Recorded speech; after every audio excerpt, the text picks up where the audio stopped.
Mũmbunge Gladys Boss-Shorei akoretwo akĩendekithia ndawa imwe cia kũhuhĩra mĩmera cininwo kaimana gũkũ bũrũri-inĩ, akiuga nĩ iracangĩra kũrehera mũingĩ mĩrimũ. Shorei atanyĩtwo gũtemania ndereti mbunge-inĩ ya bũrũri, akĩenda watho ũhĩtũkio wa gũcinina ta mabũrũri mamwe marĩa arauga cianinirwo thutha wa ũthuthuria kuonania atĩ nĩ iraiga ũgima wa mwĩrĩ wa andũ hatĩka-inĩ. We realized that there are certain pesticides that have been withdrawn from the market in the United States, in the UK and most of Europe.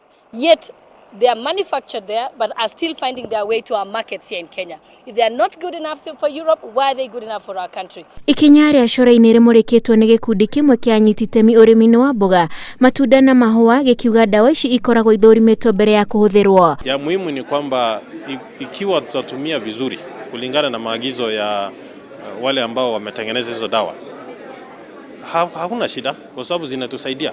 Advantages ya kutumia hizi dawa ni mingi kuliko shida zile ambazo tunapata kutoka kwa kutumia hizi dawa. So it seems that we grow safe vegetables and fruits for export, but yet we don't care about our own people. Ona gũtuĩka maroiga mawega ma ndawa icio nĩmo maingĩ gũkĩra mogwati, maroria ambunge kũgĩa na ũigĩrĩrĩki kũngĩkinya nĩ mekũhĩtũkia watho ũcio. Swada ambao umepelekwa bungeni itajadiliwa tu kulingana na sheria za bunge, lakini sisi tunaomba bunge waweze kuangalia hili jambo katika kimakini sana. You're not only harming the person who's spraying, you're also harming the people who are going to eat that particular crop. And apart from that, you're also harming everybody else around you. Because remember, these chemicals remain in the soil. Gĩkundi gĩkĩ nĩ kĩharĩirie monanio ma ũrĩmi kwambĩrĩria tarĩki 25 nginyagia tarĩki 27 mweri ũyũ, kũrĩa arĩmi mekũheo mathomo megiĩ ũrĩmi wa mboga na matunda. Monanio megũkorwo cukuru-inĩ wa maũndũ ma mbeca barabara-inĩ nene ya Thika. Ngiribotera Inooro TV, rĩtwa rĩakwa nĩ Wanjikũ